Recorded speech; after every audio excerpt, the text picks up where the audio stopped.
salawat serta salam semoga selalu tercurahkan kepada Nabi Muhammad SAW.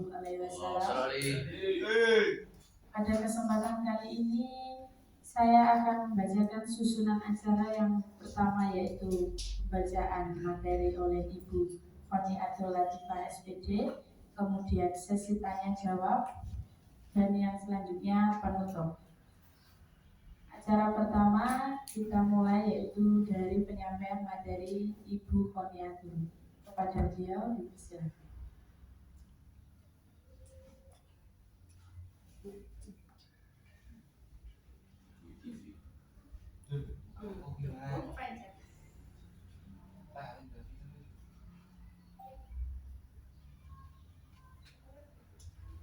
Bismillahirrahmanirrahim. Assalamualaikum warahmatullahi wabarakatuh. Waalaikumsalam warahmatullahi wabarakatuh. Rabbil alamin wa bihi nasta'inu ala umuri dunya waddin wassalatu wassalamu ala asyrofil anbiya'i wal mursalin wa ala alihi wa ashabihi ajmain. Amma ba'd. Sebelumnya terima kasih banyak kepada Putri yang sudah memberikan kesempatan kepada saya untuk kita berbagi bersama-sama dengan teman-teman kelas 9 MTS Al-Azhar. Ini sebelumnya kalau boleh tahu sekelas berapa orang? 18. Yang sisanya kemana? Oh ya, nggak apa-apa. Ini berarti teman-teman yang sudah terseleksi alam ya Bu ya? Ya, jadi sudah bibit unggul. Oke, rencananya besok kelas 10 mau lanjut kemana? Mas Rizky? Dion, Akmal, dan Trobo. Baik? Belum? Baru. Terus? Ya. Mantap. SMK PGRI. Malang? SMK 3. Berapa? SMK 3 PGRI. Yang masuk gang itu ya? Sampingnya? Oh ya. Belum. Semoga yang belum dapat ya. Masih ada zonasi ya di bulan Juli kalau nggak salah. Terus ini sebelumnya saya perkenalan dulu, beberapa sudah kenal sama saya ya. Perkenalkan, nama saya Khoniatul Latifah. Panggilannya bisa dipanggil Bu Oni. Usianya 26 tahun. Mestinya teman-teman sudah tahu rumah saya. Jalan Semeru, Babatan Melingi, dekat Indomaret sampai Uceng, Sukaria. Rumahnya Pak Habib ya. Pendidikan saya S1 Pendidikan Bahasa Arab di UM. Kemudian pekerjaan saya saat ini menjabat sebagai Direktur PT Kreativa Edukasi. Jangan dulu, masih startup, masih merintis, jadi ya mengerjakan semuanya. Jadi ya band, ya bagian keuangan, ya sales, ya sembarang kali. Sekilas tentang riwayat pendidikan saya ya, saya lahir di kecamatan paling barat dari Kabupaten Blitar, berbatasan langsung sama Tulungagung. Kalau ke utara sedikit ke Kediri, kalau ke barat sedikit Tulungagung. Jadi kalau beli sayur di Tulungagung. Untuk TK saya mulai masuk TK itu umur 3 tahun. Jadi tahun 2000 sudah TK dan bersekolah di yayasan yang sama, SDI TK Plus dan SDI Hasyim Asy'ari, itu ada di Pikatan di Wonodadi juga. Saya juga alumni pertama di TK dan di SDI-nya. Saya TK kurang lebih 12 anak, waktu SD ada tambahan sedikit jadi 13 anak. Jadi saya ngerti perasaan kalian gak punya kakak kelas ya. Waktu MTS saya meneruskan MTS di Pesantren Putri Al-Mu'adin 2, tempatnya di Glegok. 3 tahun untuk menempuh pendidikan MTS, 3 tahunnya untuk menempuh pendidikan MA. Jadi di sana itu kurikulumnya KMI dan Kemenak. Jadi sama, belajar mahfudot juga kayak kalian. Terus ya belajar matematika, bahasa Inggris, dan dapat ijazah juga sama. Terus saya nggak langsung meneruskan ke PTN, nggak langsung kuliah. Saya gap 1 tahun. Jadi di tahun 2014 sampai 2015 kebetulan saya dimintai tolong untuk bantu-bantu di pondok dulu. Jadi saya bantu dari ngajar, menyiapkan makme teman-teman yang di pondok, ya piket kantor, campur-campur. Kemudian di tahun 2015 saya ikut SBM, kalau sekarang namanya UTBK. Itu saya ikut tes bersama masuk PTN, alhamdulillah keterima di UM, jurusannya S1 Pendidikan Bahasa Arab. Di sana juga termasuk jurusan yang sedikit peminatnya, sedikit mahasiswanya. Kalau peminatnya alhamdulillah banyak, tapi kalau mahasiswanya kebetulan satu angkatan saya itu cuma 90 orang, tergolong sedikit untuk dibanding jurusan lain. Terus sampai sini ada yang ditanyakan? Kayaknya nggak ada ya. Udah lanjut aja. Jadi langsung kita masuk ke materinya karena karakteristik remaja muslim ya. Karakteristik kan ciri-ciri. Kita cari dulu siapa sih yang kita sebut sebagai remaja. Ada 2 sisi sudut pandang. Yang satu dari sisi ilmu psikologis, yang satunya dari sisi hadis atau ayat-ayat Al-Quran. Kalau dari ilmu psikologis, yang disebut remaja adalah orang, manusia yang sudah melewati masa kanak-kanak tapi belum bisa disebut dewasa. Jadi masa transisi. Nah, rentang usianya itu berapa? Rentang usianya itu antara usia 12 sampai dengan 21 tahun. Kalau teman-teman di sini umurnya berapa? 15? 15, 16? 14? Belum? Oh 15, paling kecil. Oke.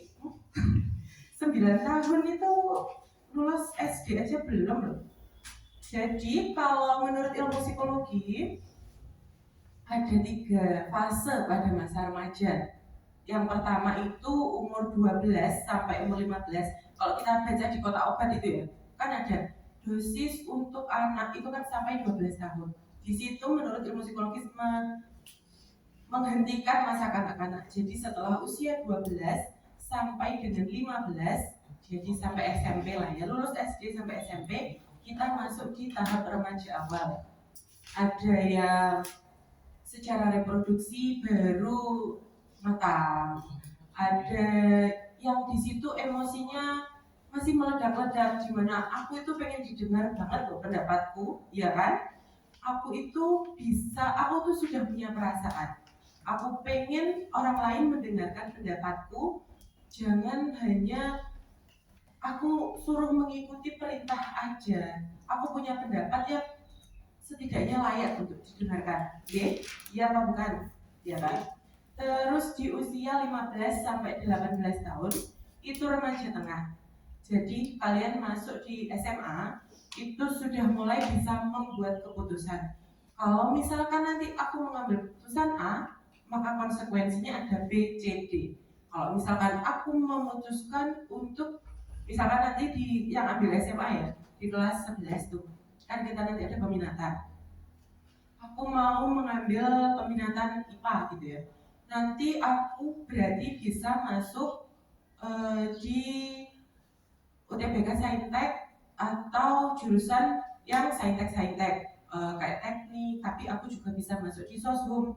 Cuman aku nggak ngerti, aku nggak akan tahu mata pelajaran lain IPS kayak geografi, sejarah, hobiku itu di mana. Kalian yang bisa mencari sendiri kan. Lalu kalau nanti aku ambil IPS, aku nggak bisa ngambil penjurusan di Soshum, nggak bisa ngambil penjurusan di Saintek. Tapi aku tahu kok nanti aku kuliahnya pengen ngambil sastra aja, aku kuliahnya pengen ngambil keguruan aja. Itu kan ketika kamu memutuskan A, kamu nanti pasti akan berpikir B, C, D-nya akan seperti apa. Itu yang akan terjadi di fase remaja tengah. Kayak aku nanti mau maju jadi OSIS. Nah, jadi ketua OSIS pasti akan bertanggung jawab atas ini, dan otomatis porsi belajarku akan berkurang, iya kan? Itu yang akan menjadi pertimbangan. Kalau masih MTS, oh aku dipilih teman-temanku, oke berarti aku bisa, gitu aja kan? Tapi kalau di SMA sudah lepas, jadi kalian sendiri yang bisa memutuskan. Nah, di selanjutnya ada usia remaja akhir umur 19 sampai 21. Di sini ya puncak remaja menuju fase dewasa, di mana kalian itu nanti yang pasti ya akan melihat kalian di masa remaja awal itu alay banget sih, pasti begitu. Ketika sudah masuk kuliah melamun, aku dulu SMP kok gini ngapain ya, pasti akan terjadi seperti itu. Jadi sudah bisa mulai melihat, oh kalau ternyata yang kulakukan waktu SMP dulu itu gak banget deh. Kayaknya, aku ini dulu waktu SMP ikut tren TikTok ini, tak lihat-lihat kok alay banget gitu. Kalian akan tahu itu di masa remaja akhir sampai dewasa. Oh ternyata aku melihat anak-anak tuh kayak gini. Pasti itu juga terjadi ketika bapak ibu guru atau mbak-mbak kalian itu melihat kalian anak SMP kok gini banget kan gitu. Tapi kalian enggak kok, ini saya. Ya memang itu fasenya. Kalian saat ini merasa aku tuh emang ya ini aku gitu kan. Waktu sekarang aku pengen didengar, aku pengen eksis, tenagaku masih banyak banget, aku mau explore semuanya gitu kan. Oke, sedangkan ini selanjutnya kalau remaja menurut hadis Nabi itu adalah orang yang sudah masuk balik, sudah akil balik, yang perempuan sudah menstruasi, yang remaja juga sudah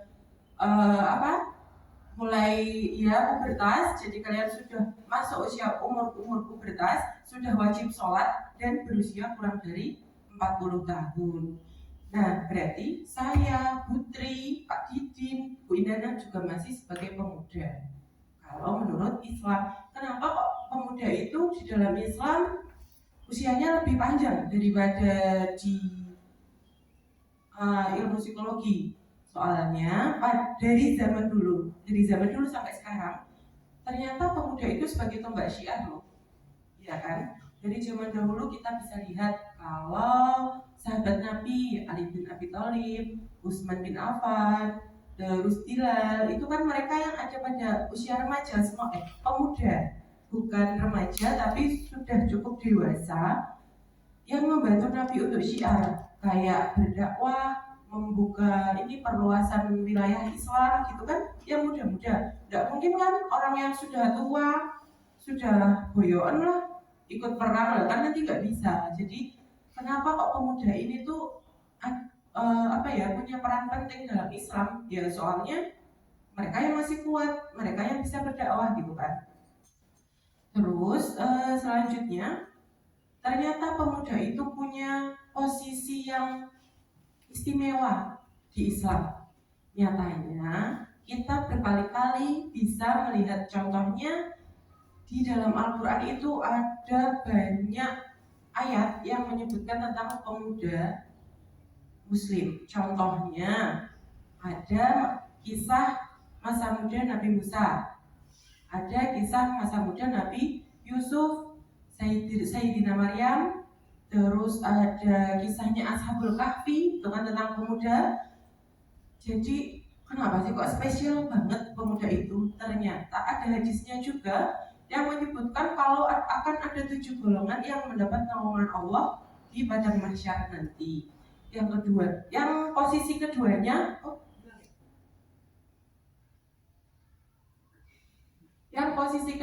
ditempati oleh pemuda yang tumbuh dalam ketaatan Allah. Yang pertama, pemimpin yang adil.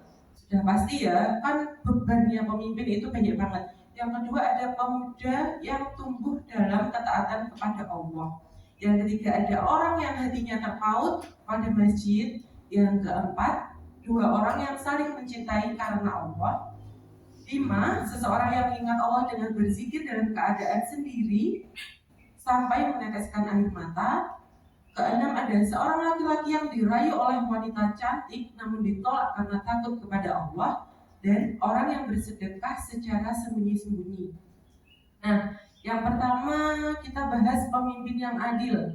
Sesuai yang saya sampaikan tadi ya, kalau pemimpin yang adil ya iyalah orang yang dipegangkan banyak.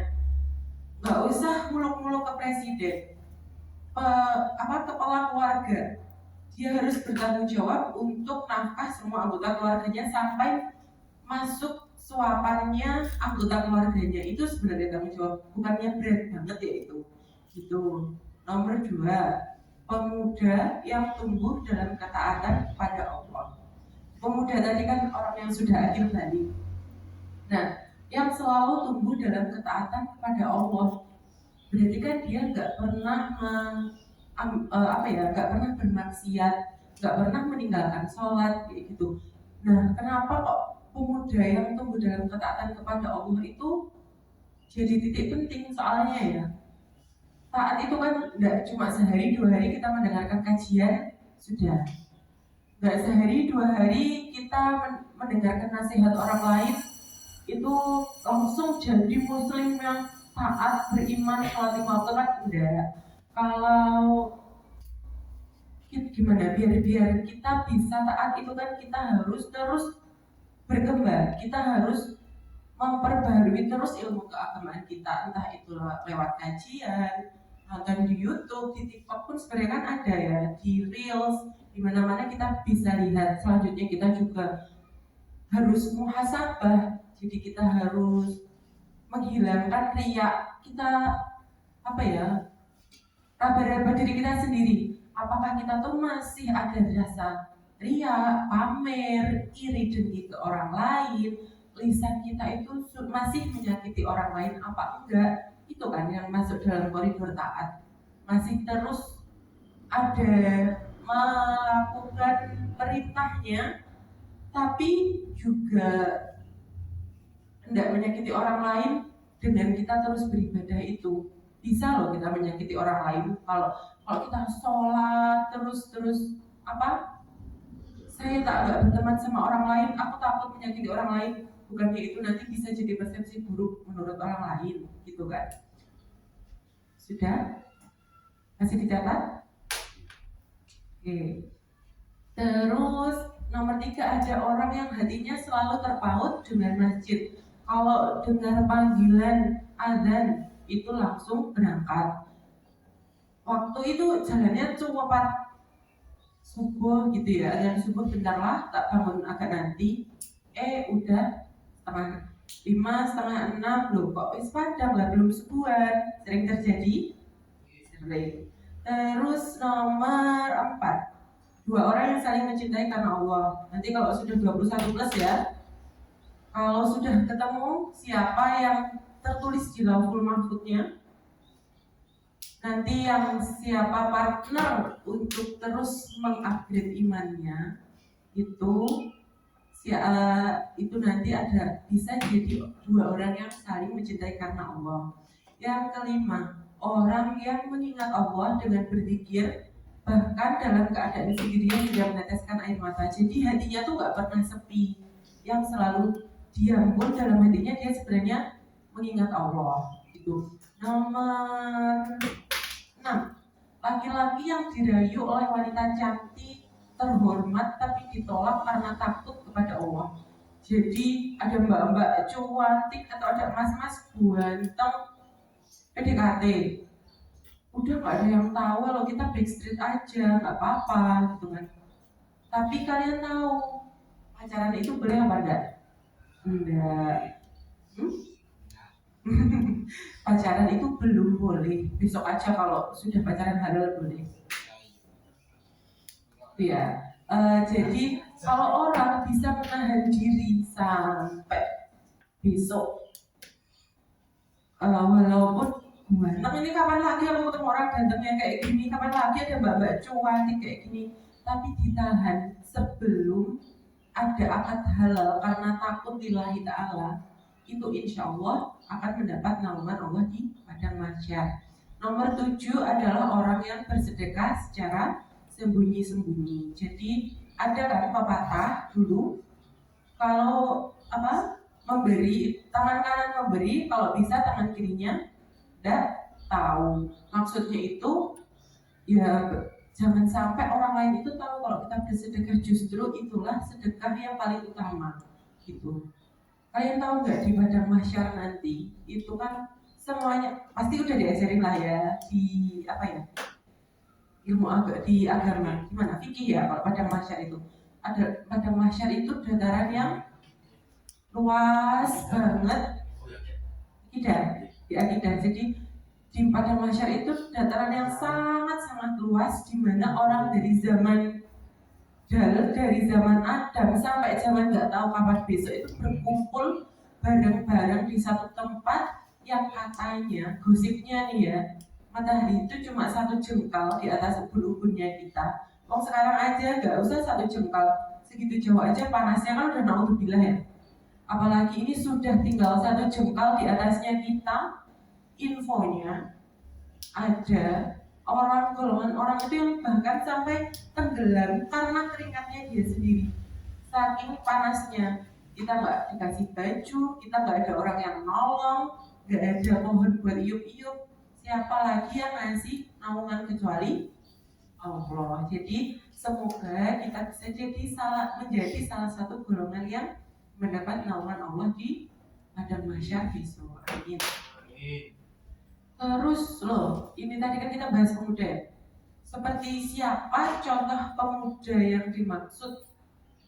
Jadi saya sudah menyebutkan sebagian ya. Ada Nabi Musa, ada Nabi Yusuf, ada Sayyidah Maryam, ada Ashabul Kahfi. Nah, kira-kira siapa salah satu dari kalian yang mau menceritakan salah satu ceritanya di antara tokoh-tokoh tadi?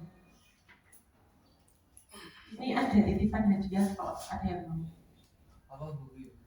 Ya, surprise-nya. Nabi Musa boleh, masa muda Nabi Yusuf boleh, masa muda Sayyidah Maryam boleh, masa muda Ashabul Kahfi boleh. Yusuf itu yang ganteng, Nabi Musa itu yang memecah laut, Nabi Sayyidah Maryam itu yang ibunya Nabi Isa. Apa mau? Ada lagi nggak? Ada. Saya mau cerita tentang Ashabul Kahfi, juga muda.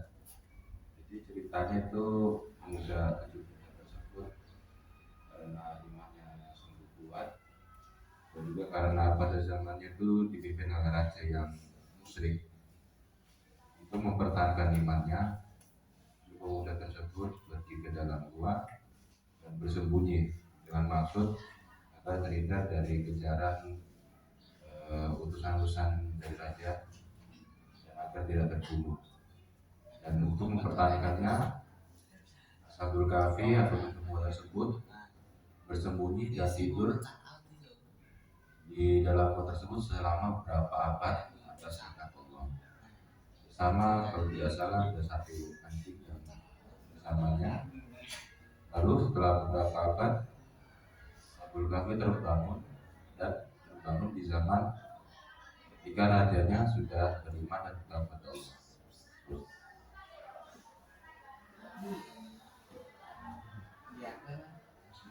Ya, jadi kalau dari kisah Ashabul Kahfi tadi ya kan, seperti yang sudah Mas Akmal jelaskan. Gak apa-apa di unboxing dulu.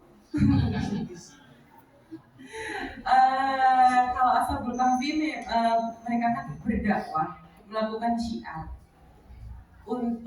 jadi menyebarkan kalimat Allah. Nah, tapi kebetulan pada masa itu mereka hidup di raja yang zalim, rajanya kafir, juahat. Mereka itu jadi DPO gitu loh. Jadi kejar-kejaran. Barang siapa yang bisa menangkap Ashabul Kahfi nanti dapat reward apa gitu. Akhirnya sama Allah itu dimasukkan dalam gua, gak kerasa. Ngerasanya itu ya cuma tidur sebentar, belum bangun-bangun udah beda zaman gitu kan. Ketahuannya gara-gara menukarkan uang di pasar. Jadi pedagang di pasar tuh, loh kok ini uang zaman kapan gitu kan. Ketahuannya itu di situ katanya orang-orang yang mengejar Ashabul Kahfi itu melihat di dalam gua itu dijaga oleh banyak sekali anjing. Padahal kan katanya cuma satu, mereka cuma merasa satu anjing kan. Nah di situ kebesaran Allah itu nampak. Orang mana bisa sih orang libur bertahun-tahun, orang anjing satu kok semua orang bisa melihat ada banyak anjing. Kan sangat, kalau dinalar kan nggak bisa. Nah di situ ada kebesaran Allah. Nah saking istimewanya mereka tuh, saking istimewanya Ashabul Kahfi, sampai ada surat dalam Al-Quran yang bernama Al-Kahfi. Tuh. Selanjutnya nih, apa sih yang jadi ciri-ciri pemuda muslim? Kelihatan nggak? Kelihatan ya? Ya, yang pertama pemuda muslim itu yang akidahnya kuat. Ya iyalah, kalau akidahnya nggak kuat, ketemu teman baru, ayo kaping, ayo gitu kan. Kalau akidahnya nggak kuat, mau ikut ke sana, ayo gitu aja terus kan. Orang pemuda yang akidahnya kuat itu adalah pemuda yang bisa dengan tegas bilang, ini hak, ini batil, ini baik, ini buruk, ini boleh dilakukan, ini tidak boleh ditinggal, ini harus ditinggalkan. Kayak kita ada kegiatan nih pas SMA nih ya ceritanya, kita ada kegiatan nih iurannya 50-50, terus nanti temennya kan 40, 50 kali 40 berarti udah 200.000 kan. Oh ya 200.000. Orang kebutuhan operasionalnya aja cuma 100.000. Yang 100.000 bagi-bagilah buat panitia. Hak apa batil? Batil, karena nggak ada akad untuk itu semua, kecuali guys, aku butuh ganti bensin nih buat kesana kesini, silahkan diflorkan. Yang hak dan yang batil itu tipis banget bedanya, kayak bagi Didi lah gak apa-apa, emang aku udah jalan kok, biasanya kan gitu. Jangan dibiasakan, oke? Nomor dua, pemuda muslim yang keren itu adalah pemuda yang wawasannya luas, yang mau terus renew, upgrade dirinya sendiri. Ya kayak tadi, aku suka, aku nggak senang maca ibu, aku piye lek mau berwawasan luas. Banyak loh sekarang tempat kita belajar, nggak cuma buku, nggak harus ke perpus, nggak harus beli buku. Di YouTube ada banyak kajian. Oh nggak harus kajian, dengarkan motivasi. Kan ilmu itu nggak cuma tentang agama aja, ilmu itu juga tentang ilmu dunia. Bisa aja kalian itu, oh aku cukup ini di MTS belajar agama, aku tapi kayaknya perlu explore tentang ilmu psikologis. Aku mau mendengarkan seminar-seminar psikologis, banyak banget webinar gratis tentang ilmu psikologi. Aku mau explore ke ke ini, mau lihat motivasi-motivasi kayak Mary Riana, yang pemuda kece-kece kayak gitu, banyak banget. Sumbernya tuh di mana-mana ada. Sampai bisa buka di Instagram. Siapa tuh sekarang yang nggak punya sosial media? Masih ada nggak? Di kelas ini nggak ada kan? Semua pasti punya sosial media. Umur berapapun bisa bikin kan? Bahkan bayi yang baru lahir aja sama ibunya bikinin kan? Kayak anaknya artis-artis itu kan udah ada. Masih baru lahir anaknya aja nggak bisa pegang HP, udah ada Instagramnya. Nah itu kan media itu sebaik media itu akan baik kalau kita tahu cara mengendalikan. Ada Instagram, ada TikTok, ada YouTube. FYI, TikTok itu FYP-nya itu adalah yang suka kalian buka. Kalau kalian suka bukanya mbak-mbak joget-joget ya, yang masa FYP-nya kalian ya mbak-mbak joget-joget, mbak Parboy gitu ya. Nah, kalau kalian yang biasanya dilihat itu how to be rich people before 20 gitu ya, yang keluar ya saya nongkrong di Starbucks cuma 80.000 gitu kan. Kayaknya kayak Habib Ja'far gitu ya, nggak Habib Ja'far toh gitu. Itu yang akan muncul di FYP karena apa? Logaritma ya aplikasi itu akan keluar sesuai dengan usernya. Jadi ya itu sebaik-baiknya kalian. Kalau ada kok fitur dislike. Jadi aku nggak mau melihat konten seperti ini. Ada titik 3, aku nggak suka direkomendasikan seperti itu ada. Hanya kalian yang bisa mengendalikan. Nggak mungkin bapak ibu kalian ngeklik saya nggak mau melihat ini, saya nggak mau lihat ini, ngapain kan gitu. Cuma kalian yang bisa mengendalikan kalian sendiri. Terus nomor 3, rajin beribadah. Setidaknya dimulai dari sholat wajib 5 waktu. Kalau ada dan modal sholat, nanti duhur itu jam 12 sampai jam 3. Sholat jam 1 scroll tuh setengah loro, nanti setengah 3 sampai maghrib. Wah ini asar, sekalian aja duhur sama asar. Ada banyak lah. Saya pernah di fase itu. Beneran sinetronnya masih bagus, habis iklan. Gak terasa sudah ada asar. Bentar lah, capek keringetan pulang sekolah. Ntar dulu, ada maghrib. Jadi sare, asar, maghrib. Nomor 4, pemuda muslim yang keren itu adalah pemuda yang baik akhlaknya. Kalau sekarang adalah orang yang gak toxic gitu kan. Ngetren kan? Toxic people, toxic relationship. Relationship itu gak harus hubungan percintaan kok. Relationship itu bisa berupa pertemanan, hubungan kalian sama orang tua. Kalau kalian besok kerja, hubungan besok sama teman kerja, sama bosnya, itu adalah relationship. Jadi hubungan. Orang yang baik akhlaknya itu adalah orang yang gak toksik, yang jelas. Orang yang toksik itu ada. Toksik sendiri artinya adalah racun. Kalau ada gak sih orang yang nyaman sandingan sama orang toksik? Gak ada kan? Orang yang toksik itu adalah orang yang gampang iri lihat pencapaian orang lain. Dia iri di PDW, nggak iri ngajak temannya. Kan ya toksik. Kalau misalkan nih, Mbak Fiona kemarin ikut silat tuh, bawa medali. Terus delalah si Mas Tristan, aku nggak ngajak teman belakangnya. Fiona yang kemarin lolicat, gitu-gitu kan. Itu adalah toxic relationship. Jadi iri lihat pencapaian orang lain, nggak suka orang lain lebih tinggi daripada kita. Kamu mau ngapain kok mau iri lihat orang lain? Kamu lo nggak mau ngapain kan gitu. Kecuali apa sih yang bisa kita lakukan biar gak jadi toksik?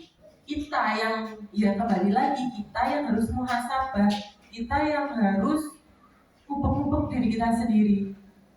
Aku kayaknya kalau di silat gak bisa. Aku bisa di airsoft. Aku bisa di olahraga lain.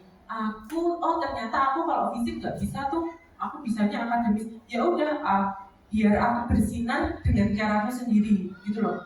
Jadi temanku silahkan bersinar dengan caranya. Aku juga bisa bersinar, tapi dengan persaingan yang sehat. Itu. Selain itu, orang yang baik akhlaknya adalah orang yang mudah berteman, gak pilih-pilih konco. Misalnya, koncone sitok gendut, terus jangan temenan sama itu orang gendut biasanya sering kan. Apalagi sampai lihat di mana banyak banget kan anak dibully gak. Yang kita nggak tahu salahnya apa, ya cuma karena fisik gitu loh. Karena dia beda sama temennya, karena dia gemuk, karena dia pendek, karena dia kebetulan gak beruntung di penampilannya gitu. Jadi kita nggak boleh kan, ya tahu sendirilah. Pencetusnya itu ada aja. Ada satu orang itu yang bullyable banget. Entah dia itu gampang banget dibully. Entah dia itu yang hamil, entah dia yang nggak dong-dong, tidak omong, dia lemot. Kita di situ tuh jangan jangan awakmu nggak pahaman kok, kan mesti ya sering terjadi kan berteman itu. Awakmu itu tuh sebenarnya sudah membuli dengan skala paling kecil, yang itu nanti kalau terus berulang sepanjang waktu akan menjadi bola salju, semakin besar semakin menggelinding. Kita nggak merasa kalau itu menyakiti orang lain, ternyata itu jadi hantaman besar gitu buat dia. Oh lah emang aku gak cantik, lah emang aku gak putih kok, emang aku gak kurus, ya pantas aja aku gak punya teman. Akhirnya dia insecure. Terus ternyata selama ini lisan kita yang jadi pencetusnya. Iya enggak? Iya, jadi dalam berteman jangan sampai pilih-pilih teman itu. Selanjutnya, jasmani yang kuat. Jasmani yang kuat ya jelas lah. Nabi ya, olahraga itu kan ya sunahnya Nabi. Ada olahraga yang bahkan sampai disunahkan, yang berkuda, berpanah, berenang. Jadi ada 3 olahraga yang disunahkan oleh Nabi yang jadi favoritnya banget gitu loh. Biar kita gak jadi pemuda yang lumbruk, gak jadi pemuda yang gak bertulang, lemes, lehoi, putih lesung. Kita harus jadi anak yang jasmaninya kuat. Lah aku rasa nang olahraga lu Bu, kan gitu. Ya nggak harus tiap hari juga kan olahraga. Bisa lah seminggu sekali. Oh aku nggak bisa lari, aku nggak bisa aneh-aneh. Tenang lah, tak happy. Apa itu CFD di taman, tenang sama buku, itu kan sudah menyenangkan. Pokoknya jangan jadi pemuda yang lumbruk lah intinya. Hari Minggu tak duduk aja di rumah di dalam ke mall, tidur, YouTubean sampai baterainya habis, dicas sampai terus scroll reels, scroll short itu. Jangan. Kita masih dalam usia produktif. Kalau bisa eksplor apa sih yang ada dalam diri kalian, potensiku itu di mana. Yang terakhir itu adalah bermanfaat bagi orang lain. Orang yang paling beruntung adalah orang yang bermanfaat bagi orang lain. Ada hadisnya, khairun nas anfa'uhum linnas. Jadi sebaik-baiknya orang yang sebaik-baiknya manusia, nas loh, ini enggak cuma muslim aja, orang bah kafir, bah Muhammadiyah, bah NU, bah Yahudi, bah menyembah ini berhala, agnostik, adalah orang yang bermanfaat bagi orang lain. Yang dimanfaati itu juga enggak cuma sesama muslim aja, semua orang yang beragama, yang enggak beragama, yang beriman dan yang enggak beriman, yang Muhammadiyah, Wahidiyah, NU dan lain-lain, yang kita dapat mendatangkan manfaat bagi orang lain. Kita lihat orang di jalan bannya bocor, ya apa mas? Bannya bocor, oh bermanfaat? Enggak kan? Minimal, oh benar mas, tak carikan tambalan yang terdekat, gitu kan? Oh di sana mas 100 meter tak temani, apa? Maaf mas, aku keburu-buru, ini di sana ada tambahan dekat, tak bilangkan kalau sampai butuh bantuan. Itu kita memang nggak bisa membantu secara materi, tapi setidaknya meringankan beban orang lain. Bensinku habis pom ini ngetap dari bannya dari tangkinya gitu kan bisa. Setidaknya kita bantu menolong dengan hal yang paling kecil. Gak cuma kita prihatin, oke, sudah, yuk kasihan. Terus apa? Gak ada manfaatnya kan? Ya kasihan, banyak bocor gitu loh. Terus apa manfaatnya, kayak mendatangkan manfaat apa enggak sih? Cuma kasihan aja kan gitu.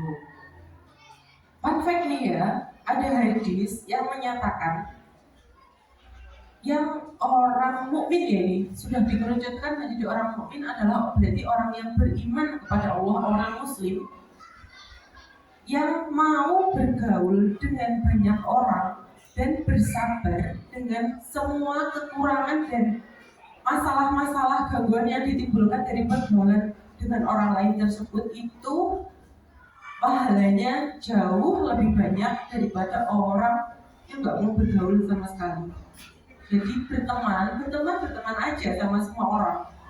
Mencoba kayak Kristen loh, aku kok ngano enggak. Pokoknya kembali lagi ke nomor 1, kuat akidahnya. Siapa tahu malah dia yang login kan musim ya, meloginkan orang gitu. Jadi enggak lah, kita itu dianjurkan kok berteman dengan semua orang, mau yang muslim, mau yang non muslim, mau yang berhijab, mau enggak yang berhijab, pakai kopiah enggak pakai kopiah, mau yang sholat subuhnya pakai kunut, sholat subuhnya nggak pakai kunut, semuanya kita dianjurkan untuk membuka pertemanan. Guys, berteman dengan satu orang pasti nanti akan membawa satu masalah. Kasarannya kita kenal satu orang, dia sudah membawa masalah. Kalau kita berteman dengan banyak orang, itu nanti akan membawa banyak masalah. Misalkan nanti SMA besok sekelas ketemu, kelas itu 40 orang biasanya. 40 orang, berarti kita menambah tahu 40 masalah.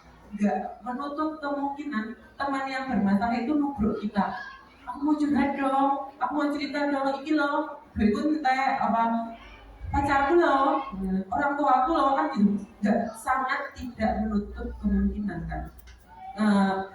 Dengan berteman dengan banyak orang nanti dia akan membawa masalah. Tapi kembali lagi ke hadis yang tadi,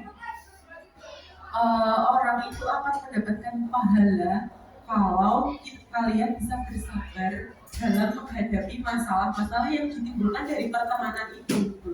Jadi kita harus jadi orang yang comfort buat orang lain gitu kan. Gitu. Bukannya nggak berarti kalian kalau nggak berteman nggak beriman, enggak, tetap beriman, cuma nggak dapat plusnya aja. Lagian apa sih salahnya berteman, ya mbak? Tapi kembali lagi kita harus membawa prinsip-prinsip 6 ciri-ciri pemuda muslim tadi. Jadi biar kita nggak ikut-ikutan main, misal ketemu teman baru ya tadi loh, ayo guys kita hangout gitu kan. Lalu lupa waktu sampai habis isa, salat, lali, terus juga misong konconi gitu kan. Itu yang harus kita buat kader diri kita. Boleh kalian tuh kemana-mana, kayak HP wis. HP itu kan kita kasih plug ini HP, tapi kita kasih pengaman biar nggak rusak. Setidaknya kalau rusak itu kan, kalau casingnya rusak, dalamnya enggak kan, gitu. Oke. Terus selanjutnya, jadi langkah paling awal apa yang bisa kita ambil untuk jadi remaja muslim yang ideal? Dari yang sudah kita bicarakan tadi, saya kombinasikan sama nasihatnya Mary Riana. Mary Riana kan ya non muslim ya. Dari situ itu kita bisa lihat apa aja sih langkah paling awal yang bisa kita ambil supaya bisa jadi remaja keren, remaja Islam yang keren. Selama ini kan kita perspektif kita lihat orang yang muslim adalah anak yang masuk di ekstra yang di masjid itu loh, Uber sama sinkronnya kok gitu kan. Jangan bagus untuk kita sendiri, kita harus bagus juga dengan membawa anak-anak lain. Nah, caranya biar kita enggak jadi remaja muslim yang sosok itu ada 5 pihaknya. Yang pertama, kembali lagi, rajin membaca biar kita berwawasan luas. Balik lagi ke yang tadi, source dari membaca itu gak cuma buku, banyak banget Instagram influencer, seleb TikTok, kalau YouTuber itu tuh banyak banget yang bisa kita ambil hikmahnya. Nggak lihat prank, five hacks tuh gitu, nggak cuma itu aja. Media sosial tuh tebel. Yang baru kita lihat itu luarnya aja. Kalau sampai cuma merasa aku kayak YouTube udah pernah tak nonton semua, enggak. Karena yang direkomendasikan ya yang sering kalian lihat aja. Yang misal tuh kalian lagi suka soundnya JJ apa gitu ya, jeduk yang ini, yang keluar soundnya kan itu aja. Nah, meskipun diterima, soalnya logaritmanya itu adalah apa yang kalian sukai maka akan direkomendasikan gitu. Jadi kita harus rajin-rajin memfilter apa yang akan masuk ke dalam diri kita, baik dari sosial media, dari pertemanan gitu. Nah, ini masuk ke nomor 2, memilih pergaulan. Kita memang boleh bergaul, tapi dalam memilih pergaulan kita juga harus hati-hati. Jangan sampai kita yang ikut-ikutan. Temenan atau sama yang dibilang premanis sekolahan. Tapi kalau kita ikut-ikutan, kayak sama aja. Apa yang bikin kita jadi keren? Jadi follower, iya kan? Cuma jadi pengikutnya petolannya sekolah apa itu? Biasa aja. Kita bisa ya yang membelokkan petolannya itu biar ikut-ikutan jadi remaja muslim keren gitu. Jadi misal kan kita nggak tahu ya besok yang terjadi di SMA itu apa. Punya circle yang dilarang toksik. Sudah kita kan kalah jumlah tuh biasanya. Habis itu apa ya? Kita udah berusaha tuh membelokkan, udahlah jangan beli anak ini, jangan beli anak ini. Ternyata nggak bisa. Soalnya ya kita kalah 1 sudah pasti kalah jumlah, 2 biasanya mereka sudah berteman sebelumnya, gitu kan. Jadi kalau emang nggak bisa tinggalkan. Itu nggak membawa manfaat kan buat kalian, jadi tinggalkan aja. Nomor 3, mengumpulkan pengalaman. Kita tuh sekarang hidup di zaman sing subhanallah dinamis banget. Pasti nggak apa ya, sering banget gitu loh dengar orang tua mbak guru loh bilang, perasaan aku dulu belajar ini kayak SMA, pelajaran SD sekarang kok sulit toh, dulu aku belajar udah SMP gitu kan. Dan ini kok udah sulit pelajarannya gitu. Bisa jadi besok pas kalian minimal sudah lulus kuliah loh, pelajaran adik-adik kalian waktu SD itu udah kompleks banget. Bisa jadi pelajaran SMP kalian yang sudah masuk ke pelajaran SD. Jadi gimana ya, bekal kita itu nggak akan pernah cukup gitu. Kita harus terus eksplor, mengumpulkan pengalaman. Caranya gimana? Kembali lagi, rajin membaca, memperluas wawasan, ikut terus webinar. Besok kalau sudah ini kuliah, sudah SMA, ada webinar gratis. Setidaknya aku suka ini temanya ikut gratis loh. Coba meluangkan waktu pakai headset sama jalan-jalan bisa, sama aktivitas lain bisa. Setidaknya apa yang kita dengar itu bermanfaat. Terus nanti ngobrol sama temennya ya minimal tahu lah ya. Enggak ngobrol tuh isu terkini apa? Kira-kira SSI menang kemarin ya, di sama versus Thailand. Apa bola? Aku nggak ngerti. Loh kan jadi keren. Kok nggak ngerti isu terkinian gitu? Kita terus mengumpulkan pengalaman, membuka wawasan.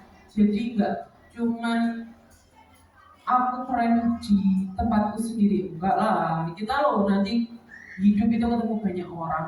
Ada orang yang suka bola, ada orang yang nggak kenal bola. Nanti kita berteman dengan macam-macam variabel. Sekarang sekelas bahasannya sih sama. Besok sekelas 40 orang, 30 orang, 15 orang bahas bola, 15 orang bahas FYP TikTok, 15 lainnya bahas aku senang masak gitu kan, ya bisa beda-beda lagi kan.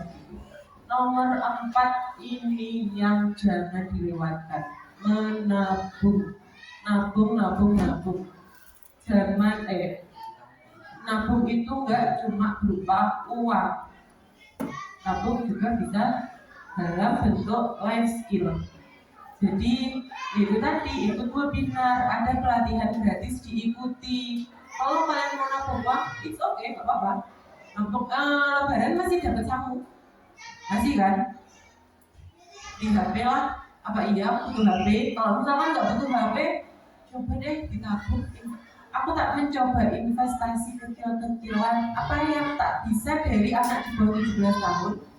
Mungkin beli emas sekarang kan sudah banyak.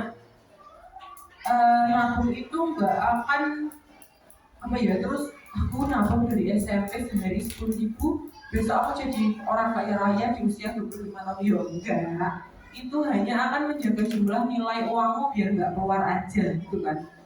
Nah jadi misal kalian bisa nabung kalau di BRI itu ada BRI anak yang ikut orang tua, BRI ada di bank-bank itu banyak.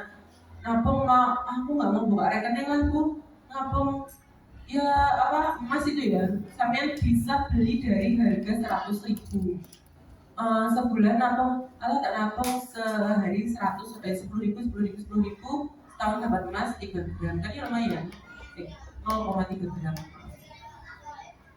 Selanjutnya mengurangi ego. Kalian kan ya masih tenaganya masih full ya, cara baterai 100% 5.000 mAh. Aku loh maunya ini, pasti banyak sering kan orang tua, dok terus nih diman aja ya gitu kan, dia man nih apa toh sekolah agama tok, aku loh maunya di SMK misal, iya kan, sering terjadi. Gak, kalian pasti ada, pasti pernah dengar, aku mau ngambil jurusan boga gitu ya, jurusan kok masa apa, aku tuh senang boga, aja tondok gitu. Nah, mengurangi ego. Kita coba dengarkan kenapa orang tua kita nggak memperbolehkan kita ngambil di situ. Kiranya dalam masa ini apa? Gitu kan, pasti orang tua kan gitu. Nah, gimana cara kita mencari celah orang tua biar mau mendengarkan kita? Kita presentasikan, Bu, boga itu perspektif kedepannya tuh panjang.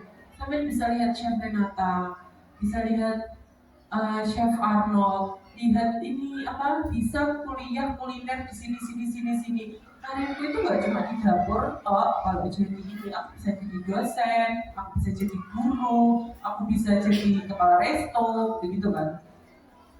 Oke. 5 langkah awal untuk jadi remaja muslim keren. Tapi dari 5 langkah ini, yang pasti 1, jangan tinggalkan sholat. Terus masalah terbanyak remaja Indonesia saat ini tuh apa? Malas. Oke, apalagi? Tahu nggak sih, di tahun lalu pasca pandemi itu ada riset dari UGM yang menyatakan kalau ternyata masalah remaja terbanyak di Indonesia itu adalah kesehatan mental health.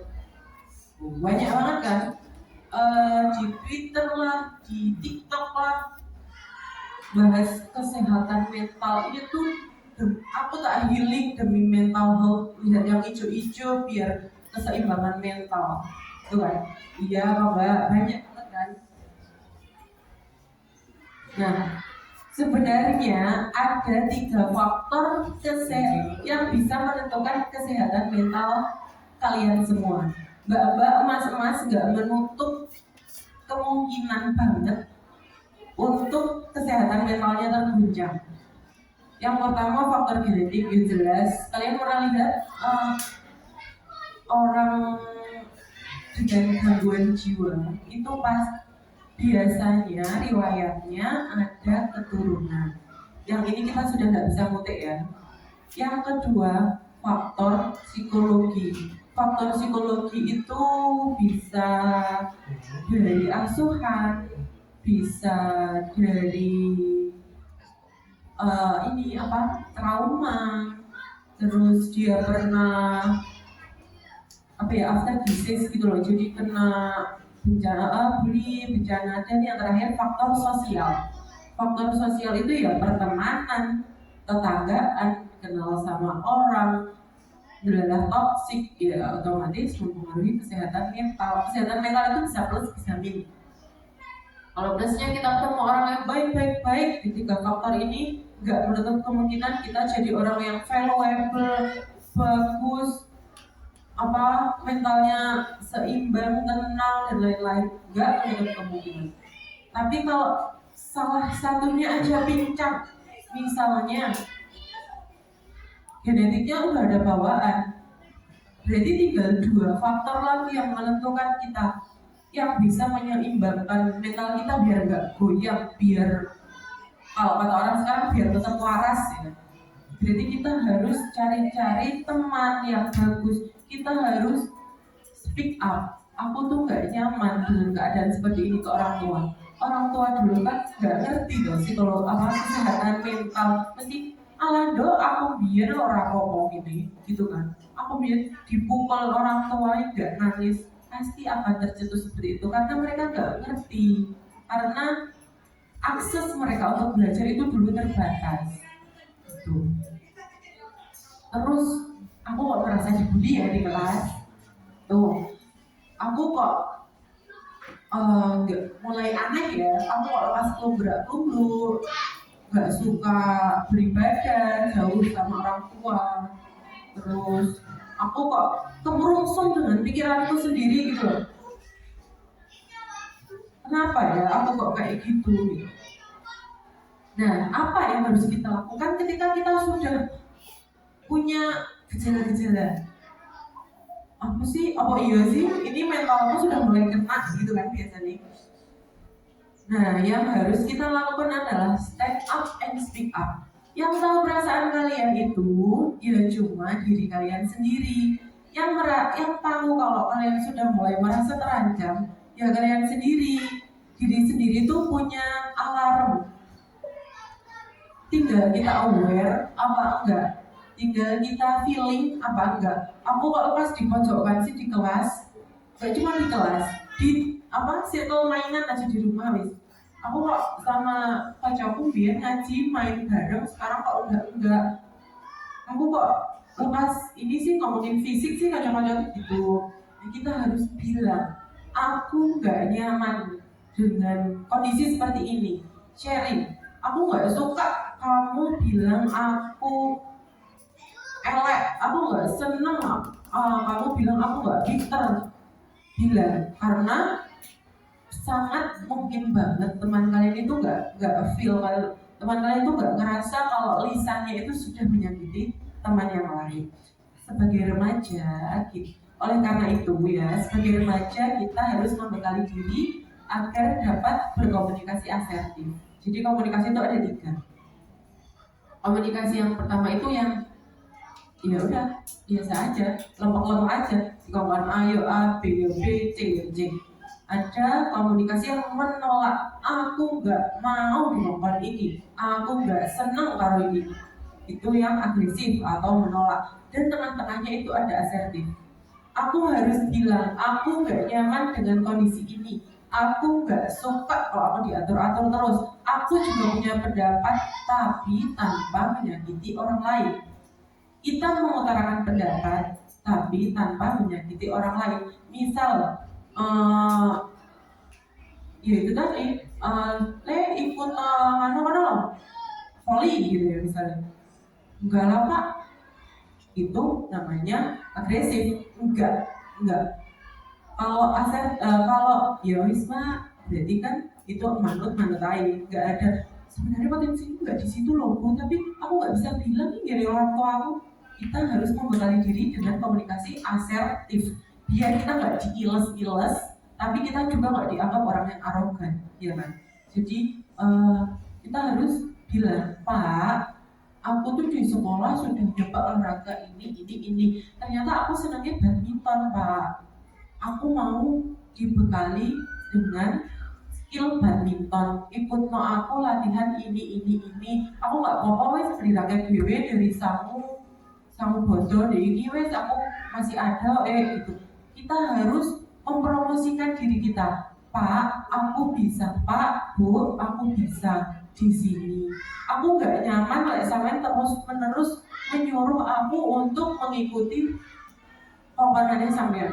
Banyak kan orang tua yang merasa aku dulu bisa volley, pasti anakku iso. Aku dulu bisa bola, pasti anakku bisa, gitu kan. Kadang orang tua itu mikir, dulu aku nggak bisa kok. Siapa tahu, aku ngerti nih cara-caranya biar jadi atlet, bla bla bla bla bla. Biar apa intinya anakku besok enak, maksudnya tuh gitu, maksudnya. Tapi kan ya itu lagi komunikasi orang tua sama komunikasi anak-anak itu kadang berbeda. Jadi sampean sebagai anak muda yang bisa lebih mudah mengakses apa ya skill ini skill itu kita harus bilang sing bisa gerayai diri sendiri ya sampean sendiri, yang bisa tahu aku nggak suka di sini ya sampean sendiri ya. Oke, ada pertanyaan belum? Oke, gimana Mas Akmal?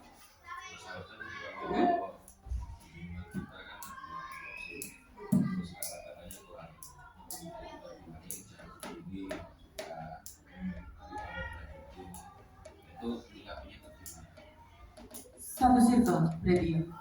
Teman main yang ya. Jadi contohnya misuan lah ya gini. Kita anggap ambil contoh koncoku misuan oh jahil. Nah itu sebenarnya kan masuk di dalam ranah adab berteman. Kita jadi teman itu yang bikin nyaman temannya. Delalah ada satu orang sih usil entah baca WA nih kancane, baca IG nih kancane, apa tukang apa menyembunyikan sandalnya temennya lah paling gampang lah itu. Kita udah ngingetin, Mas kayak gini tuh nggak bagus loh, nggak nyaman tau berteman sama orang yang kayak gitu, nggak kodan, ya kan? Terus 2 kali, Mas merugikan tau sikapnya sampean itu, nggak mandi juga. Apa yang harus kita bilang ke dia, Mas, aku wes gak bisa berteman sama sampean kalau sikapnya sampean kayak gini terus, tinggalkan. Sampean sudah coba mengingatkan secara lisan, secara perbuatan sudah disampaikan. Kalau nggak bisa sudah tinggalkan. Kita nggak bisa mengatur, nggak bisa mengatur pola pikir orang lain, sudah cukup gitu, Mbak.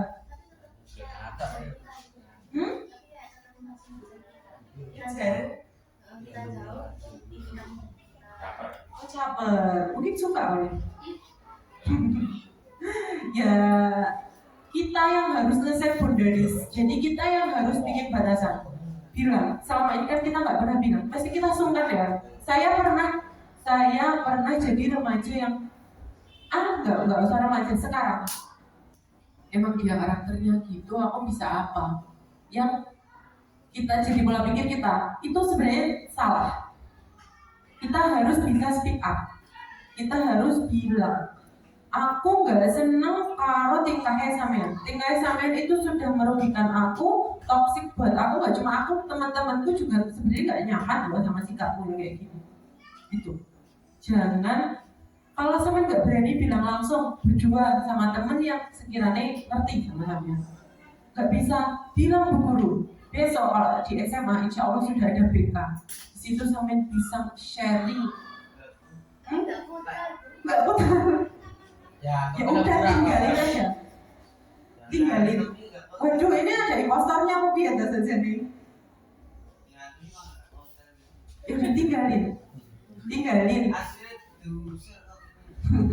Jangan menyia-nyiakan energi kalian untuk perbuatan yang tidak bermanfaat. Dia kita kasih treatment A, kita masih sabar. Kasih treatment B, kesabaran tinggal 75%. Treatment C sudah pakai kasar, tinggal ya wes. Kamu nggak mau berubah jadi lebih baik ya wes tinggal. Tapi ingat, bisa jadi orang yang unik ya, itu kita anggap orang yang aneh, nyeleneh di antara kita. Dia itu sebenarnya punya masalah yang 3 tadi, yang faktor 3 tadi, entah itu faktor genetik, faktor psikologi atau faktor sosial. Dia punya teman yang dikira nyaman, dikira yang perumasannya dia nyaman, anggap aja love language-nya usil gitu. Tapi ternyata di rumah dia sebenarnya nggak mendapatkan kenyamanan itu loh gitu. Kalau bisa dirangkul, kalau nggak bisa tinggalin, Luis nggak apa-apa, urusan ibu nih. Putri siapa ya Bu? Gitu, oke. Next, oke. Kita kan orang awam, ya kan? Bukan orang yang punya ilmu psikologi, bukan psikolog, bukan psikiater. Psikolog dan psikiater beda loh BTW. Psikolog itu orang yang buka praktek psikologi, kalau psikiater orang yang bisa meresepkan obat untuk orang yang punya masalah psikologis. Sebagai kita orang awam banget, langkah apa yang bisa kita ambil untuk menjaga kesehatan mental teman kita? Kita lihat Mbak Fiona dibully. Terus Mas Akmal lihat hati kecilmu kan sebenarnya mesaknya loh. Apa mama ya Allah mesaknya Fiona dibully kan ya orang sekolahan gak dibolong kan mesaknya banget kan sebenarnya. Iya Pak iya. Apa malah Fiona yang bully kita loh? Nah, ya wes contoh lain. Belakangnya siapa? Mita yang terbully sama Fiona. Terus yang Davis lihat bilang di rumah sama Akmal, masa jadi mesane yo, gitu. Iya, apa sih yang bisa kita lihat? Kita harus peka sama situasi. Misal Fiona yang jadi faktornya itu pencetus bullying di dalam kelas, ada atau biasanya satu anak yang jadi senternya di kelas. Dia bilang A, sekelas bilang A. Dia bilang B, sekelas manut bilang B. Tapi kalian juga harus tetap aware dengan pencetus isu kesehatan mental teman kalian. Fiona kayak bercandaan sampean itu sudah terlalu menyakiti temannya. Sudah. Ada kita bilang, bocah suwimen, ora cacek gitu kan. Nah itu kita lo nggak tahu ternyata itu tuh masuk di dalam perasaan. Oh iya, terus aku berjaya lemot, terus aku nggak bisa makin lambat. Terus kitanya kan makin gregetan, ya kan? Bukannya ucapan kita nggak mempercepat malah memperlambat, berubah masalah, nambah keadaan semakin buruk. No, jangan bilang gitu, Mbak Mita. Iya, maaf. Mbak Mita, sebenarnya kendalanya di mana? Bilang, ayo tak bantu. Mungkin kalau di kelas nanti aku nggak bisa bantu di luar kelas, saya nggak bisa WA aku ya. Itu kan bisa. Jadi jangan tambah Mita suwi. Bacanya dia jangan sempat sekali. Gitu kan?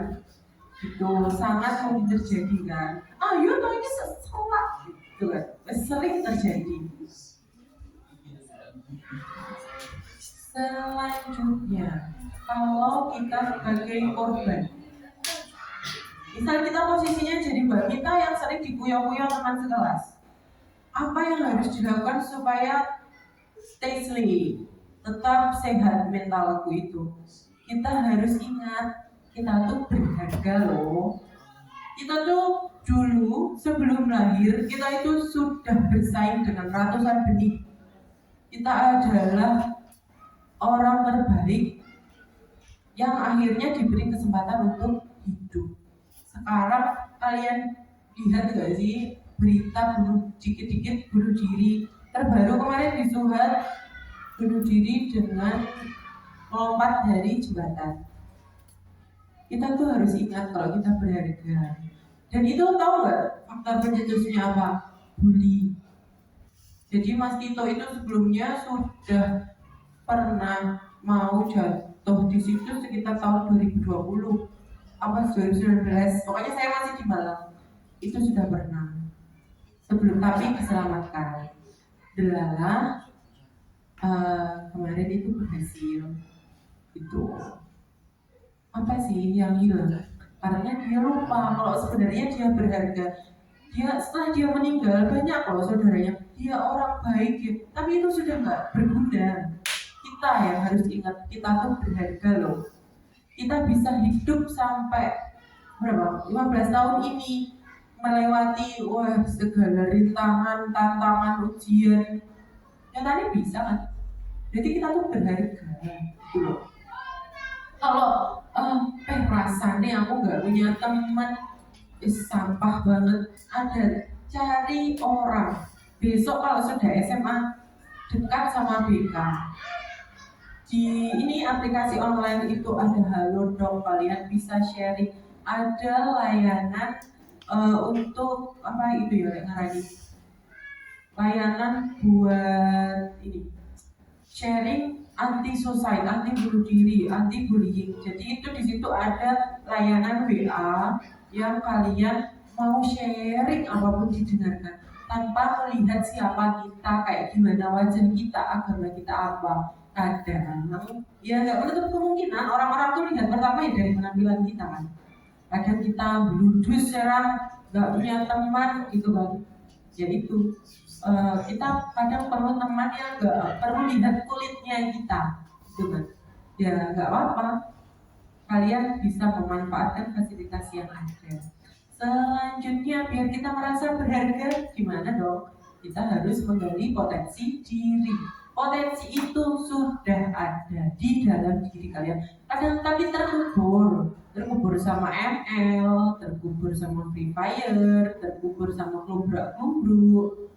Jadi terkubur sama enaknya turu ae gitu. Sebenarnya kalian tuh ada potensinya masing-masing. Entah itu dulu pas SD sudah pernah tercetus terus pas SMP lupa, atau emang belum tergali aja. Gali. Potensi itu tidak ditimbulkan, potensi itu tidak dicari. Potensi itu ada di dalam diri kalian. Itu nanti cuma sebesar 1%, tapi kalau dia potensinya besar banget, sangat mungkin merubah kalian. Selanjutnya ya speak up tadi, kalian harus bilang, guys, aku nggak nyaman perlakukan seperti ini. Guys, tolong, aku misal aku terlahir hitam, gendut, jelek, jerawatan. Guys, aku nggak memilih untuk lahir seperti ini. Aku sudah berusaha semaksimal mungkin untuk mencintai diriku sendiri aja udah sulit. Kalian ojo nambah-nambahin perkaraku dengan bully aku. Gitu. Nah, biar orang lain nyaman berteman sama kita, itu kembali lagi kita jangan jadi orang yang toksik dan menjaga akhlak kita. Nah, masalah potensi tadi. Terus iya Bu, aku lo nggak ngerti. Selama ini aku cuma jadi orang yang coro dari sekelas berapa orang? Dari 18 orang yang diajak buat lomba minta kue-kueai. Aku loh tuh akhirnya di kelas gak pernah libur tuh lomba, gak pernah gitu kan. Kadang ada teman satu libur ke sekolah izin kompetisi ya gitu kan. Ada yang malah Bu aku gak ngerasain tuh libur sekali gara-gara lomba atau di kokon lomba, mesti ada kan rasa seperti itu. Gimana sih cara kita mengetahui? Kita nggak mencari menggali, kita refleksi. Misal aku mari melukis, nggak apa-apa, aku suka, kepala aku plong. Kayaknya potensiku di melukis. Jadi setelah melakukan berbagai kegiatan, apakah sampean itu merasa seneng? Apa malah kayak jadi kayak baterainya habis? Aku terkuras habis energiku di sini. Misal aku kita jadi rasa renang, tapi teman-temanku ngajak renang. Habis renang, aku gak merasa lobet. Mungkin potensiku gak di situ. Merasa capek banget lah hari ini tuh aku renang panas-panasan itu suatu hal yang berat banget. Mungkin potensiku gak di berenang. Tapi sampean sendiri, aku tak bikin kue lah gitu. bikin kue, oh happy masih ya, nanti kuenya nggak jadi duit, nggak tak bagi-bagikan ke teman-temanku seneng, aku seneng, energi gue di recharge. Oh berarti mungkin banget potensiku di baking. Guys, baking itu nggak cuma buat cewek ya, cowok itu juga boleh main di dapur. Masak itu life skill, nggak harus perempuan tok. Nanti lagi ditinggal bapak ibu ya metu mbak Era ada di rumah, setidaknya bisa masak-masak mie, goreng-goreng endok, masak-masak nasi di magicom. Masa iya udah baju sih gosong? Kan nggak mungkin, Pak, parah gitu kan. Nomor 2, kita sudah cari tuh menggerayai diri sendiri. Apa ini kira-kira potensi kurang teman-temu ibu ngambil tes bakat ada ya gratis di Google banyak, ada temu bakat di situ bisa lihat oh potensiku di mana, atau ngambil sesi psikologi tapi itu nggak memakan waktu satu pertemuan aja, banyak pertemuan. Dan tes bakat itu kalau yang online itu sangat dipengaruhi oleh apa ya kebiasaan kalian sehari-hari. Misalnya sama jadi sekretaris, ternyata bakat akan sangat mungkin hasilnya di administrasi atau di untuk memilah-milah arsip itu sangat mungkin banget karena itu adalah kegiatan yang kalian lakukan setiap hari berhari-hari dan sudah jadi kebiasaan. Sangat dianjurkan buat ngambil tes bakat di profesional kayak di psikolog atau orang yang buka praktek, tapi mungkin akan mengeluarkan uang gitu. Tapi nanti mungkin tesnya nggak cuma sekali kalau sama ini apa psikolog, soalnya psikolog kan juga baru kenal orang temen yang 3 tahun itu temenan aja kadang kira-kira mbak siapa yang bilang Fasa itu apa ya? Aku kok lali deh, ini senengane apa ya? Dijak rene-rene, jak rono-rono, bisa jadi senengane apa gitu kan? Nggak tahu juga gitu kan. Tuh, terus yang murmur cepat dan apa ya nggak bisa kita lakukan sendiri adalah nomor 3, survei. Lakukan survei kecil-kecilan ke teman-teman saat kelas aja lah. Dari 10 orang misalnya Fasa itu senengannya apa sih? Oh ternyata dia suka edit video, dia suka bikin artikel. Dari konco 18, jadi 17 orang mostly kebanyakan itu bilang kalau Fasa, oh kamu kayaknya di ini deh, di visual deh, kayaknya suka apa main-main bikin video, bikin ambil foto, main di fotografer apa ini ambil SMK jurusan multimedia apa gitu. Jadi yang kadang kita kan gajah di pelupuk mata itu nggak tampak, tapi kalau semut di seberang pulau kadang ketok kan gitu ya. Jadi potensi kita saja ini segede gajah tapi kita nggak ngerti gitu kan. Tapi ternyata teman kita yang bisa lihat itu sangat mungkin banget. Terus ini tiga tips untuk menemukan potensi diri. Kata Mary Riana, 3 tips untuk semangat menemukan potensi diri itu yang pertama adalah know more about yourself. Ketahui lebih banyak lagi tentang diri kamu. Gak apa-apa ngomong sama diri sendiri, ngomong sendiri di depan kaca. Saja ini karena piye dong. Di leboknya SMA ibu era gelem, di leboknya SMK ibu era gelem. Pengenmu apa? Kok kayak jadi ibumu yang mumet? Ya kadang bilang ngomong-ngomong sendiri. Kamu tuh saja potensinya di mana? Jangan sampai masa SMA besok 3 tahun dilalui dengan bergundel. Cari terus potensi. Saya bisa banyak ikut event itu ya sudah SMA. Tahun 2012 sampai 2014 itu saya anggap sebagai masa keemasan saya. Di situ saya pertama kali naik pesawat gratis ya kayak itu. Karena ternyata saya didelegasikan buat ikut perkemahan Satri Nusantara di Batam.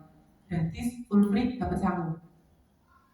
Tuh, jadi kita harus gali potensi. Campur-campur dikit nggak masalah. Misal, oh senanganku naik pramuka ibu, ya udah campur-campur dikit aja nggak masalah. Nanti apa ngarani siapa tahu aku yang didelegasikan kan gitu. Terus tahun 2012 juga saya bisa nginep 2 hari 2 malam di hotel bintang 3 gratis karena ikut KSM tingkat belum provinsi di Surabaya. Delalah saya lolos KSM Kabupaten Bahasa Arab juara 1. Terus dapat didelegasikan ke Surabaya buat ikut yang tingkat provinsi, tapi belum beruntung. Tipis sih, tapi saya bangga kok. Lumayan bisa nginep di hotel bintang 3 gratis. Terus saya ikut apa lagi ya? SMA itu kayaknya ini sih, bisa kenal banyak orang. Di situ saya mulai kenal banyak orang. Ya mondok ya, maklum. SMA nggak kenal, SMP nggak kenal sopo-sopo. SMA mulai keluar, sudah ada sosmed, kenalan teman di sosmed. Lumayan, saya yang bukan siapa-siapa, nggak punya kenalan siapa-siapa, bisa direkomendasikan buat jadi panitia perkemahan se-kabupaten di Serut dulu 1 minggu. Saya jadi lurahnya. Jadi ya buat saya yang nganglah untuk urusan pramuka di kabupaten lumayan itu menurut saya. Terus sempat juga kemarin diikutkan, jadi gini loh, gali aja potensi diri kalian, diikutkan apa pramuka yo hayu, diikutkan di olimpiade yo hayu, mau diikutkan di olahraga yo hayu aja. Nanti kalian yang tahu, oh alah aku ki senengnya yang gini kan yo kalian sendiri. Bu guru yang melihat saiki dia tahu ikut lomba bisa dimenangnya ya wis melukna atau ngarep kan gitu. Itu yang dilihat dari bu guru kan di situ. Itu. Oh ternyata potensiku kok banyak. Yo enggak apa-apa, masih potensi kalian banyak. Yo bisa ditempatkan di mana-mana kan, malahan kaki terus. Terus, 2, careless what other people think. Careless, gak usah dipeduliin. Gak usah terlalu ambil pusing sampai omongan orang lain. Misal tadi wes, untuk tata buka saya kan ini saya di Kreativa juga ada homeschoolingnya ya. Kebetulan ada teman kita itu dulu dari Korea SMP-nya, terus lanjut di Blitar. Besok katanya mau ambil buka pas SMK, ambil di SMK 3 sama apa itu orang lain kan jalan celanangnya kalau ngambil masak-masak apa gitu. Kita nggak perlu ambil musik itu semua. Aku suka kok dimasak, aku berpotensi loh untuk memasak. Bisa aku masak, aku bisa bersinar dengan memasak dengan caraku sendiri. Apa aku harus menuruti semua egonya orang lain? Kan enggak. Aku ini tuh masa keemasanku loh. Aku mau berkembang sebesar mungkin sesukaku. Senang aku touring ya touring. Tapi ya aja lupa lah ya. Senang aku sunmori ya sunmori nggak apa-apa. Tapi spionnya yang dipasang ya mas. Tak pasang. Gitu. Jadi kita sangat boleh berkembang sesuka hati kita, tapi tetap ada aturan. Boleh careless, sangat careless silahkan, bodoh amat. Kita boleh banget bodoh amat. Tapi kita hidup di dunia ini ada norma dan aturan, ada agama yang jadi pegangan kita. Jadi se-carelessnya kita, selama itu bermanfaat, nggak apa-apa, dipertimbangkan aja dulu. Masalah nurut nggak nggak apa-apa saya SMA tuh. Nomor 3, trust the process. Proses manusia itu macam-macam. Kali aja sampean SD itu yang siji, terus SMP yang siji, terus SMA aduh circle baru nih bisa ranking 20 tuh bisa banget. Besok delalah aku SMA zonasi sekarang afirmasi belum lolos, jalur undangan belum lolos, ternyata jodohku di zonasi terus di SMA favorit. Sangat mungkin banget sekarang kan masuk SMA kalau nggak golden ticket zonasi kan ya. Jadi banyak jalur banget. Mungkin untuk kita ke taman kita sebenarnya cara nalarnya kita cukup lewat buret belok kanan sudah sampai taman. Tapi ternyata Allah nggak ngasih gituin. kita disuruh ngantar roti dulu ke Babatan Kitlor sampai Tejo, terus mampir dulu ke Kawedanan, terus mampir dulu ke Pandean, kemana-mana baru sampai taman. Proses orang-orang itu beda-beda. Tetap percaya sama Allah itu ngasih jalan yang terbaik, bukan jalan termudah, bukan jalan yang terbaik. Kadang nyopot aku kok ini belum keterima di SMA apa yang tak inginkan. Allah itu tahu yang terbaik untuk kita, bukan yang kita inginkan. Saya sendiri pun kadang mikir, nyapa tuh aku harus kerja jauh-jauh. Mungkin ini tempat terbaik untuk bekerja. Kenapa kok sekarang masalahku banyak sembarangan tak urusin? Ya di sini aku berproses. Mungkin besok kalau sudah nambah karyawan, kan sekarang saya cuma bertiga. Saya sebagai sales wali, saya sebagai sales, saya yang ngatur wali murid, yang ngatur jadwalnya anak-anak, yang ngatur keuangan, juga yang melakukan riset dan pengembangan. Kadang kalau ada tambahan kayak sekarang melakukan kegiatan lomba gitu ya saya, kadang aku mikir, kok sembarang karir tak kerjakan, aku Superman kok kan juga enggak gitu kan. Tapi di situ saya kadang refleksi lah ya. Sekarang kabeh tak ayai dewe, tapi besok saat aku sudah punya banyak anak buah, aku bisa melihat capek loh ditaruh di tempat seperti ini untuk membereskan semua masalah orang-orang. Kadang aku capek. Ternyata satu orang ini kalau potensinya di depan komputer ya taruhlah di depan komputer terus. Ternyata keuangan itu gak bisa disambi ini. Berarti besok kalau ada staf keuangan sendiri, aku harus memfokuskan dia di situ aja. Begitupun kalau sampai di OSIS. Kalian gini, mungkin pola pikir remaja beda lagi. Pola pikir anak muda, gak apa-apa kita ayani. Mas Tristan, sampai bagian cek lokasi buat acara besok, bla bla bla. Terus nanti perlengkapannya bisa aja Mas Davis gitu ya.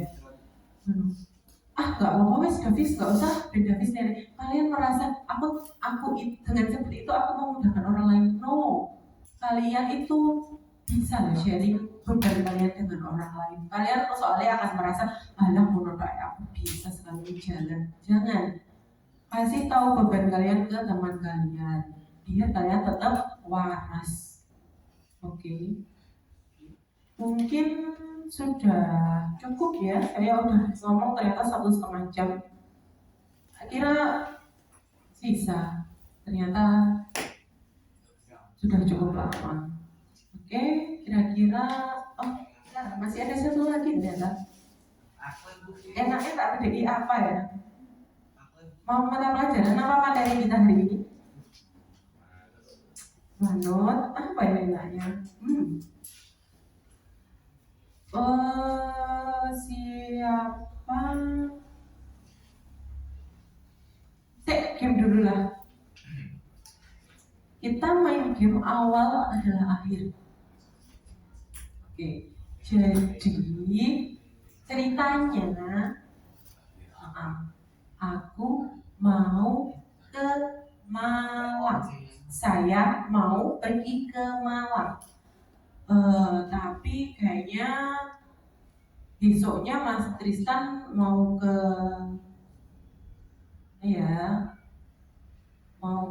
Gorontalo. Oke. Habis itu aku mau makan oglio-oglio. Tuh, paham? Belum dapat. Oke. Saya tak carikan yang paling mudah. Aku besok mau main ke Kediri. Ngerti kan? Aku besok mau main ke Kediri.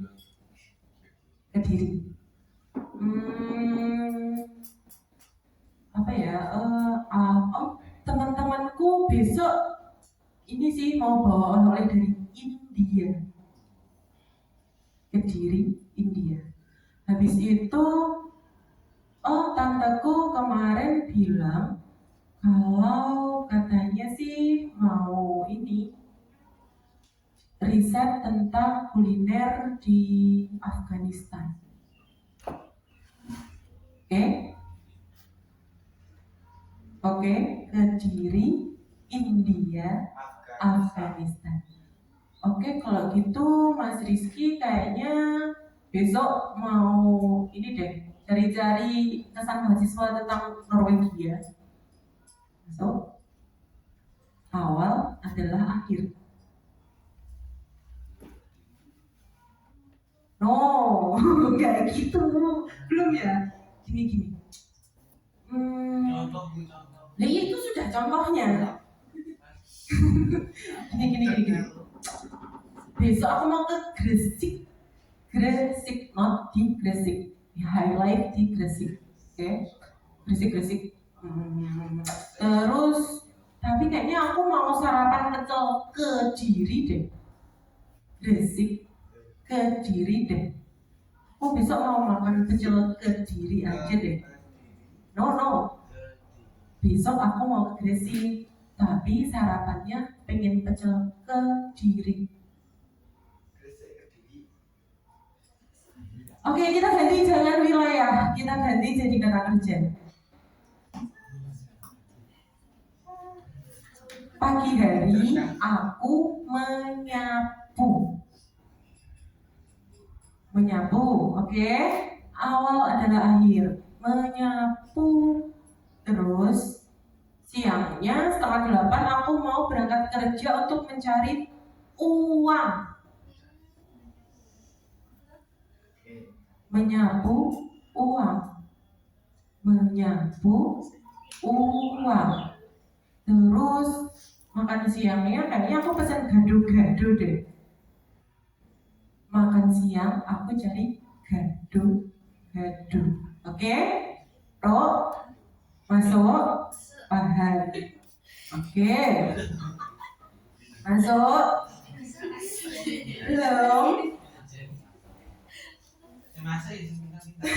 Orang rasa pintar ini. IPK saya cuma 3,7. Menyapu, menyapu, uang, uang,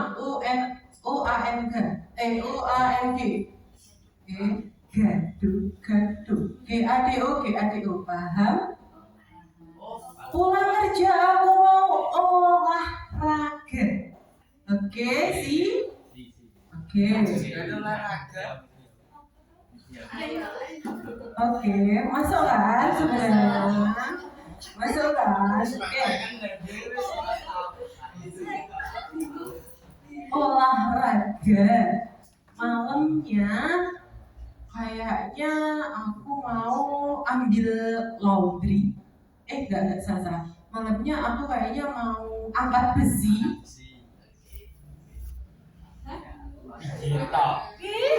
Paginya aku mancing ikan.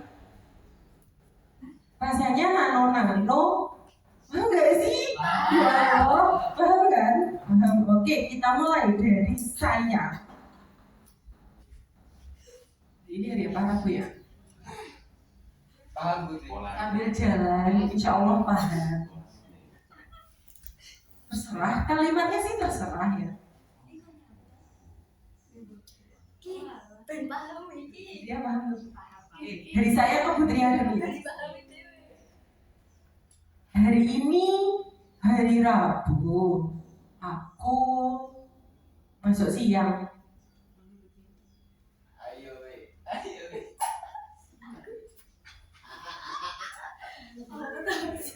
Open sini. Saat masuk siang. Rabu siang. Awalan kali kita. Walah. Oh, Allah. Oke, masuk.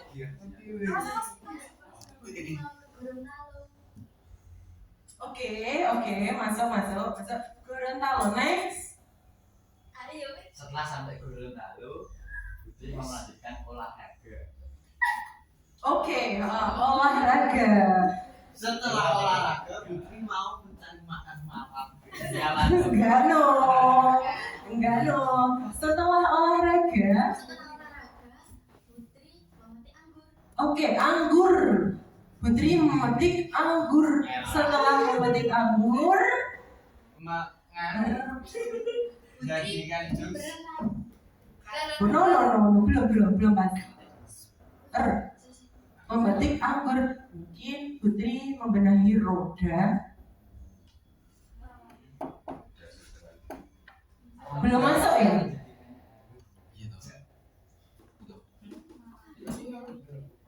Masih belum ya?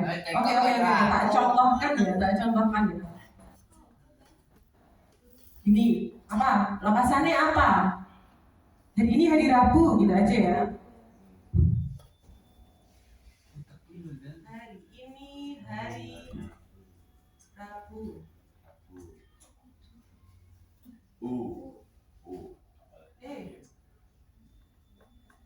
Terus untungnya juga nggak harus sih. Sepertinya dulu. Pagi ini saya belanja udang.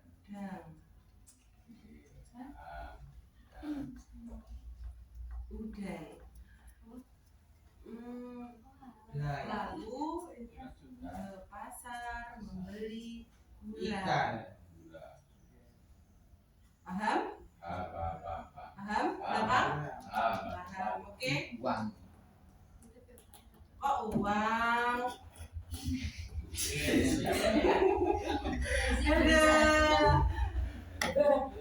Hoi. Silakan Bu pilih. Yang malah kasihan. Sebentar lagi. Contoh satu lagi ya. Pulangnya saya mampir membeli ayam.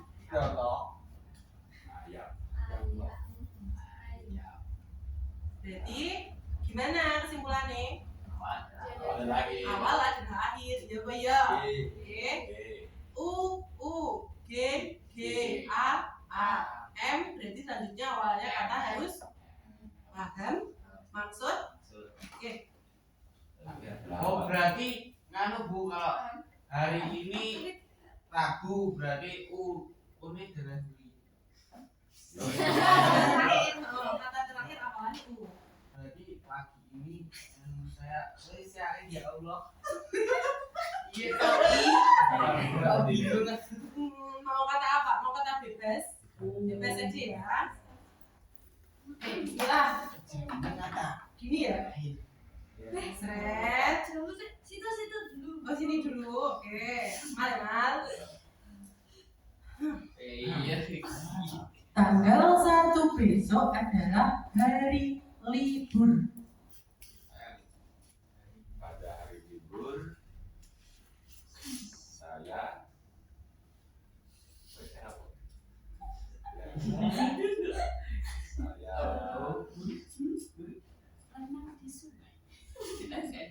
Tenang kok. Apa? Saya mau.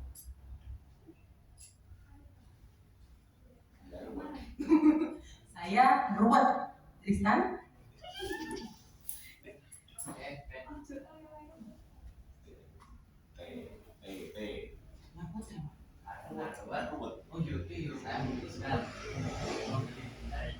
Oke, karena ruwet saya Tristan memutuskan untuk membeli teri. Teri.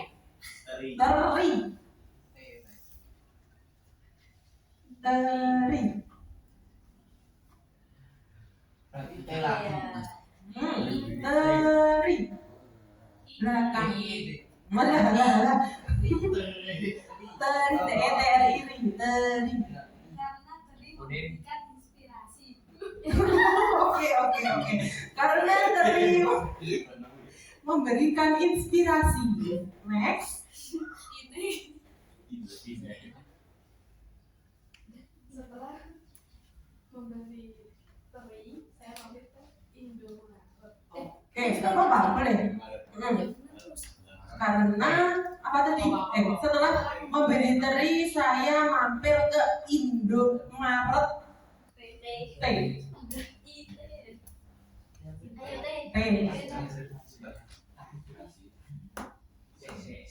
Gak harus di Indomaret toh Tetai gua ada kucing. Di Indomaret. Oh ya. Juga harus balas jualan Indomaret toh ya. Saya membeli Tenggo. Tenggo. Di Indomaret saya membeli Tenggo. Oh no. Tenggo. Tanggo. Tango. T-A-T-O. Oh, beli. Oh. Oke. Jadi dulu Bapak. Oh. Oke. Masa oke? Apa ya? Oh iya, Kalimat, gengs. Kalimat. tapi saya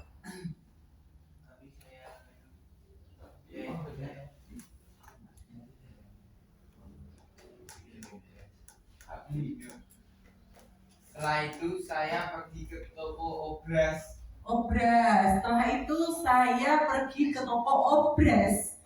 Obras, next. S. Susu kental manis. Susu. setelah beli obras membeli sampo. Membeli shampoo. SAMPO. Oh, nek. Gitu loh. Oh itu jajan dari tepung. Tuh. Oh black. Kata-kata Black. Oreo. setelah beli sampo saya pergi membeli pedati. Odading. Oke. Odading. ODADING. Ding. Setelah membeli saya pergi ke Jadi Gorontalo. boleh. Oke, setelah beli odading saya pergi ke Gorontalo. Oke, next aku ya ke Gorontalo. Sebelum pulang ke Blitar saya membeli oleh-oleh. Mas Agni. Oleh. Oh, Situ saya di situ saya bertemu Herman. Oke, Ki. Siapa Ki selanjutnya? Oke. Herman. Ngomong Pak Yangel. Herman. Sangat luar prediksi.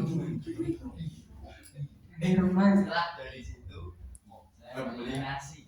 Oke, setelah dari Herman saya beli nasi. Ini apa nggak? Ini siapa Fiona apa nggak? Iya. Apa?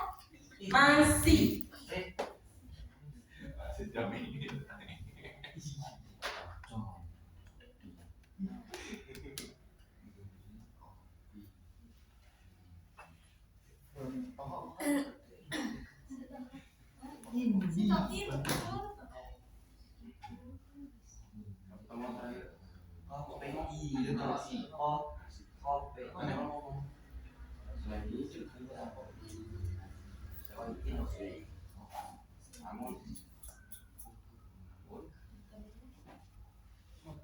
Saya hilang.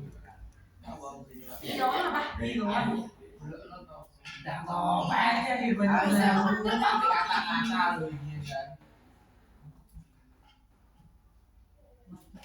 Jalan. Satu. Soalnya saya memancing ikan.